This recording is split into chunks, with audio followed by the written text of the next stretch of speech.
Hello guys, আজকে আমি রান্না করব আমাদের চট্টগ্রাম অঞ্চলে টক পাতা। চট্টগ্রাম অঞ্চলে হর পাতা আর বাংলা ভাষায় বলে টক পাতা। এটা আমরা চট্টগ্রাম ভাষায় হর পাতা, হয়তো হর পাতা দিয়ে ইসা মাছ রান্না করবো না, মানে চিংড়ি মাছ দিয়ে।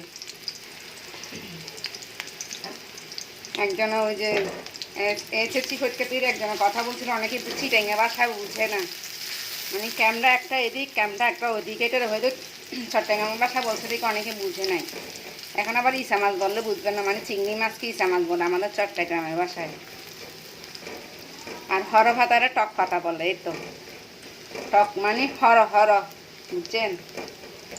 ইয়া কি কইতাম ভাই, এমন দোবাইশা জায়গায় আইছি, বিয়ে হয়েছে ঢাকায়, কথা কইতে হয় এই বাসায়, চট্টগ্রামের বাসায় কথা কইতে পারি না আমি, কিন্তু আমার খুব ইচ্ছা, বুঝছেন, চট্টগ্রামের ভাষা দিয়ে কথা বলবো, কিন্তু আপনারা তো বুঝেন না। ওই যে একজনের চট্টগ্রামের ইন্টারভিউ দিছে, পরীক্ষা কেমন হয়েছে জিজ্ঞাসা করছে, ও চট্টগ্রামের ভাষা বলতে বলছে, ও বলছে বুঝে নাই। এক ভাইয়া কয় কি কয় বুঝি নাই কিছু, মনে হয় ভালো কিছু কইছে, ভালো কিছুই বলছে। আমরা চিংড়ি মাছ দিয়ে দিচ্ছি, একটু পেঁয়াজের সাথে ভেজে নিব।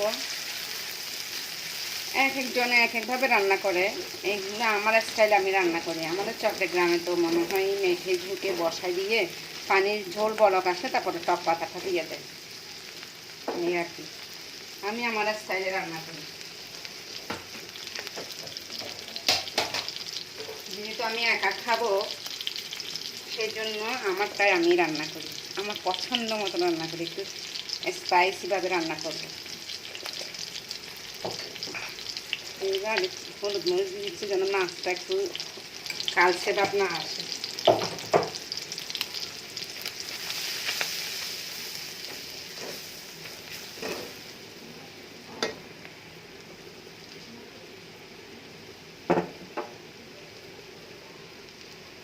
একটু ওখানে কাঁটা বাটা দিব,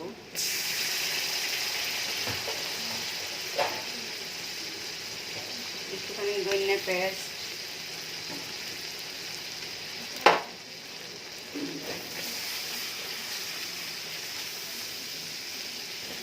লবণ দিতে হবে। আমি টকে কিন্তু প্রচুর লবণ খাই। একটুখানি হালকা পানি দিয়ে কষাতে থাকবো।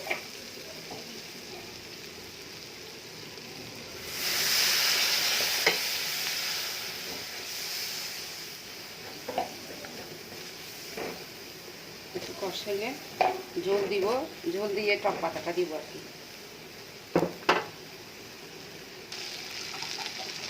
কষানো শেষ, যে তেল উপরের দিকে উঠে গেছে, এখন একটু ঝোল দিব, যতটুকু পরিমাণে আমি ঝোল খাবো অতটুকু দিই, যেহেতু আমি একা খাই। আমার চট্টগ্রাম অঞ্চলে খাবার তো আর এরা খাবে না, আমিই খাই, আমার খাইতে ভালো লাগে। উল্টে দেখি, উল্টে বলক এসে গেছে, এখন হলো আমার টক পাতাটা দিয়ে দিব, মানে হর পাতা যাকে বলে।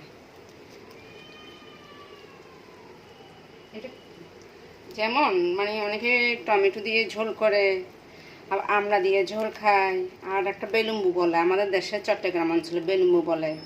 এরকম একটা একটা পাতা অনেক টক, কিন্তু মাছ দিয়ে রান্না করলে, ছোট মাছ দিয়ে বিশেষ করে মলা মাছ, পুঁটি মাছ, হ্যাঁ, এরকম মাছ দিয়ে রান্না করলে সবচেয়ে বেশি মজা, মাছের মধ্যে দিয়ে ঝোল করলে। আমার একটা বলক আসলে আমি ধনিয়া পাতা দিয়ে নামে ফেলবো, আমার হয়ে যাবে টক পাতা। কি মজা, তাই না? কে কে খান এরকম, বিশেষ করে আমাদের চট্টগ্রাম অঞ্চলে রান্না এটা, কার কার পছন্দ একটু বলবেন প্লিজ। থ্যাংক ইউ, আসসালামু আলাইকুম।